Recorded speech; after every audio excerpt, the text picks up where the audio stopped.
দুটি বর্ণ বা হরফের মধ্যে লুকিয়ে আছে আম, এই সুস্বাদু ফলটি। কি আশ্চর্য! বৈশাখ বা জ্যৈষ্ঠ নয়, হয়তো কার্তিক বা অঘ্রাণের কোনো বিকেল।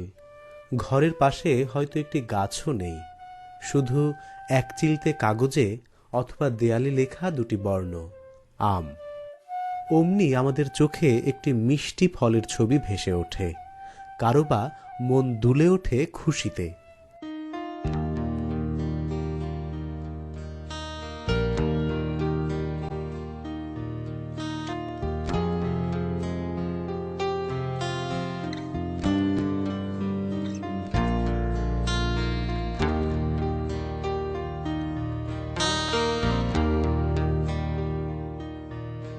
আমরা কি ভেবে দেখেছি আমাদের চারপাশে এই সব বর্ণ বা হরফের কত রকম খেলা?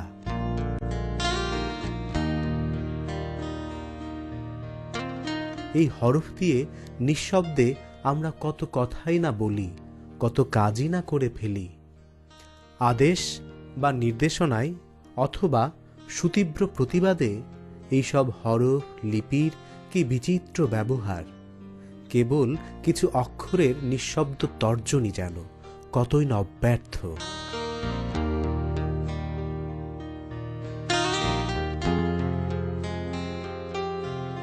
মনের গোপন কথাটি যখন মুখ ফুটে বলতে পারি না, তখন আমাদের হয়ে কথা বলে এই হরফগুলি।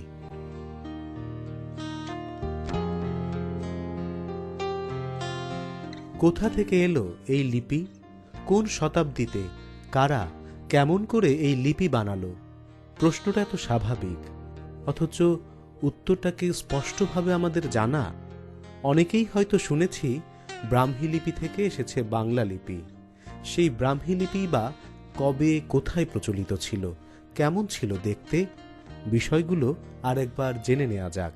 প্রত্যেকটা জনগোষ্ঠীর যে ভাব বিনিময় অথবা তথ্য আদান প্রদানের জন্য লিখিত ফর্ম থাকে। এই লিখিত ফর্মের যখন সেটা আমরা ডিজাইন করি, ভিজুয়াল ফর্মে নিয়ে আসি, তখন সেটাকে আমরা হরফ বলি।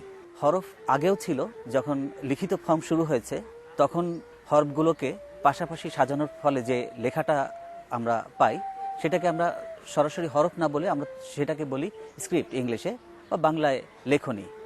বাংলা হরফ আমরা এখন যেটা পাচ্ছি সেটা মূলত শুরু হয়েছিল পাল যুগে 1100 সালের দিকে, কিন্তু এর মূল উৎস ব্রাহ্মী লিপি। ব্রাহ্মী লিপিটা সম্রাট অশোকের সময় করা। হাজার বছর আগে বাংলা লিপির আকৃতি নিশ্চয়ই আজকের মতো ছিল না। নানা যুগে নানা মানুষের হাতে এর রূপ পাল্টেছে। সেই পাল্টে যাওয়ার ব্যাপারটি ঘটেছে অল্প অল্প করে, কিন্তু তা এত দীর্ঘকাল ব্যাপী যে মনে হতে পারে প্রথম যুগের লিপির সঙ্গে আজকের লিপির কোনো মিলই নেই। আমাদের দেশের যে লিপি আমরা বর্তমানে ব্যবহার করছি, এই বাংলা লিপির ইতিহাস অনেক প্রাচীন, হাজার হাজার বছরের পুরানো, এবং এর ইতিহাস পর্যালোচনা করলে দেখা যায় এটা এত ইন্টারেস্টিং এবং এত আনন্দপূর্ণ বিষয়, যা আমাদের প্রত্যেকের কাছে এটা একটা আনন্দের বিষয় হতে পারে জানাটা। কারণ যে ভাষায় যে লিপিতে আমরা লিখছি, আমরা কথা বলছি, তার ইতিহাস যদি আমরা সবাই জানি, তাহলে সবার জন্য আমাদের মনের শান্তি প্রাপ্তি হতে পারে। সংস্কৃত ব্যাকরণ শাস্ত্রে শিব সূক্ত থেকে আমরা ধ্বনির মানে বর্ণের উৎপত্তি হয়েছে বলে ধারণা করি। শিব সূক্তে 14টা বর্ণ আছে, এটাকে চতুর্দশ শিব সূক্ত বলা হয়। শিব সূক্তে যে ধ্বনিটা আছে, এই 14টা ধ্বনি পুরো বর্ণ সৃষ্টি করেছে। তা আমরা প্রথমে যে ধ্বনি পাই, এই ধ্বনি থেকে পরে আস্তে আস্তে লিপি বা অক্ষরের সৃষ্টি হয়।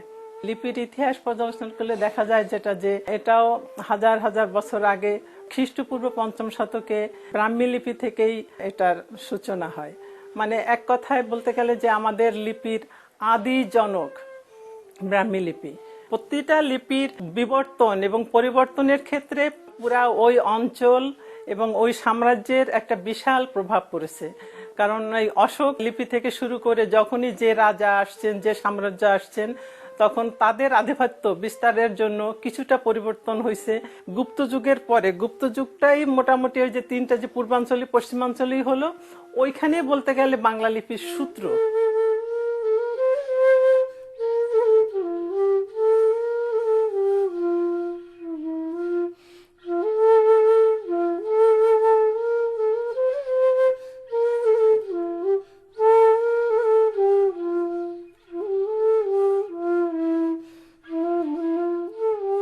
মহিপালের সময় ওই পূর্বীটাই পুরা বাংলা বর্ণে এসে যায়, আর পশ্চিমীটা পুরা দেবনাগরীর সাথে মিশে যায়। মুসলিম সাম্রাজ্য আসলে পরে তখন পুরাপুরি বাংলা, তখন আর ওই সংস্কৃতের দেবনাগরীর আর প্রভাব আর আমাদের বাংলা লিপির বর্ণের মধ্যে আর পড়ে নাই।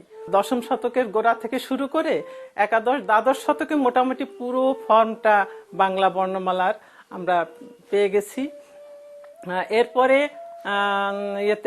দ্বাদশ শতকের পরে এই 19 শতক পর্যন্ত আর বর্ণের তেমন কোনো পরিবর্তন হয় নাই। লিপির পরিবর্তনের যেমন নানা কারণ আছে, তেমনি এই লিপি গড়ে ওঠার পেছনেও কিছু ইতিহাস আছে।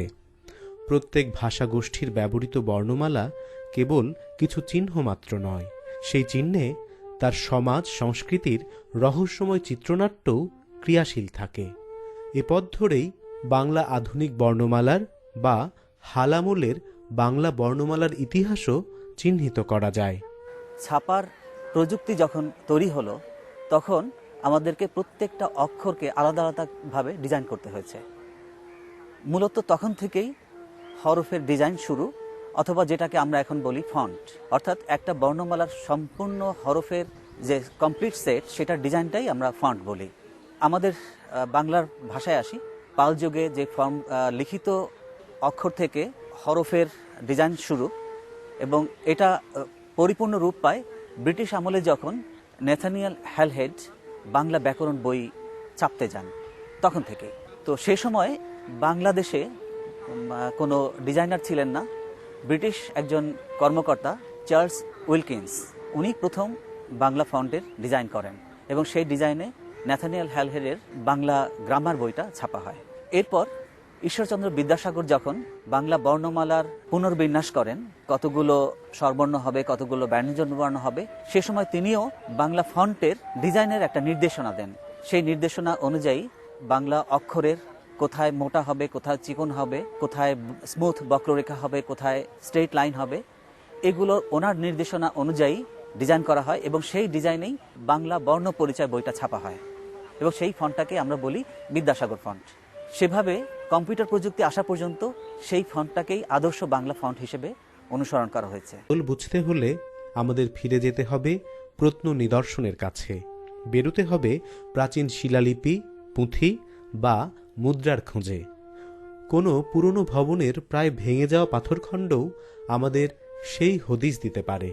সৌভাগ্যক্রমে প্রাচীনকালের শাসকেরা তাদের শাসনকার্যের নানা নিদর্শন নির্দেশনা পাথর বা ধাতুখণ্ডে খোদাই করে রাখতেন। কালক্রমে সেই সব ক্ষয়ে যাওয়া অমূল্য বস্তুই আমাদের ভরসা।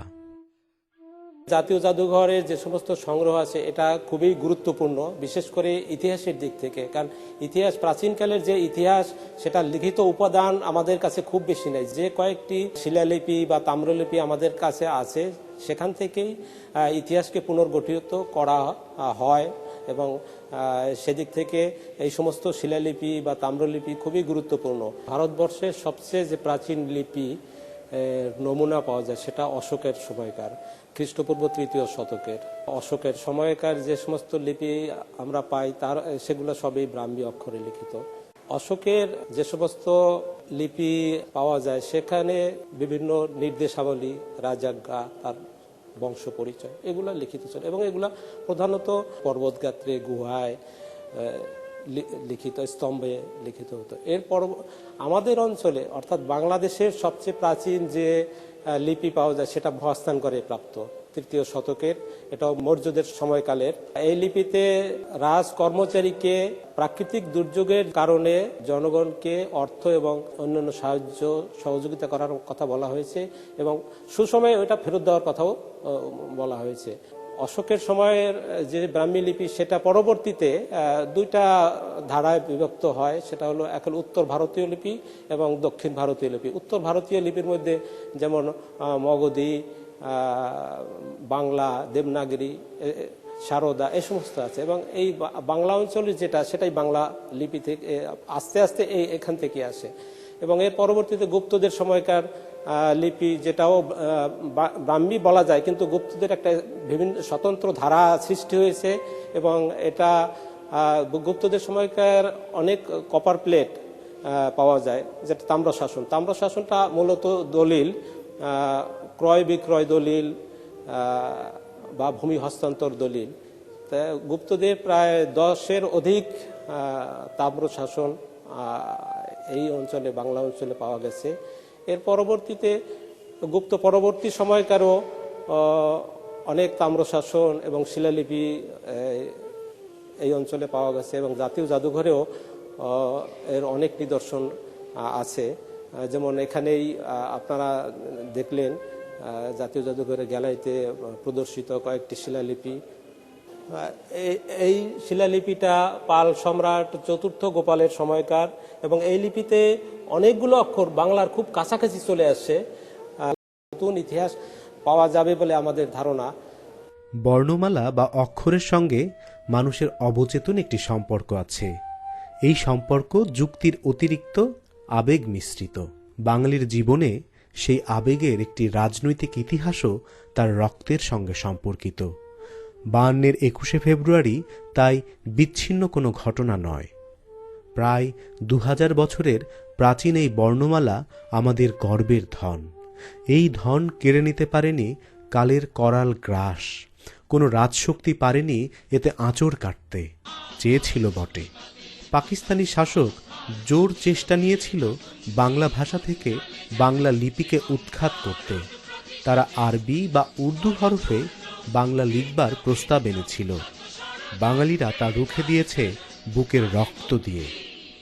21শে ফেব্রুয়ারি সেই প্রত্যয় আর অঙ্গীকারের কাছে শ্রদ্ধায় নত আজ সমগ্র পৃথিবী। হাতে লেখা লিপির পরিবর্তন হয়েছে মানুষের অভ্যাস আর লেখনির প্রয়োজনে। তাই এক এক এলাকায় এক এক লিপিকারের তৈরি পুঁথির পাণ্ডুলিপিতে হরফের এত ভিন্নতা। কিন্তু যখন ছাপাখানার প্রতিষ্ঠা হলো, বাংলা হরফের আকৃতি ক্রমেই নির্দিষ্ট হয়ে উঠতে লাগলো।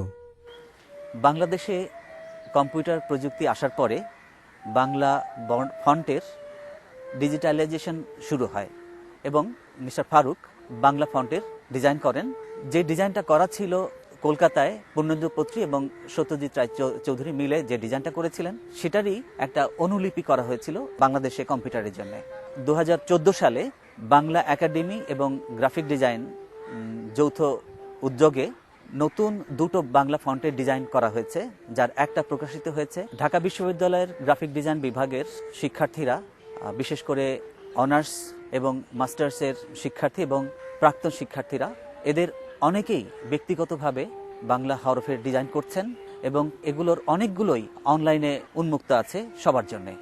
আমরা আশা করি যে বাংলা বর্ণমালার রূপ উত্তরোত্তর আরও সমৃদ্ধ হবে, এবং আমরা আরও সুন্দর সুন্দর কিছু বাংলা হরফের ডিজাইন পাব, এবং সুন্দর কিছু বাংলা ফন্ট আমাদের বর্তমান এবং ভবিষ্যৎ প্রজন্ম দেখতে পাবে।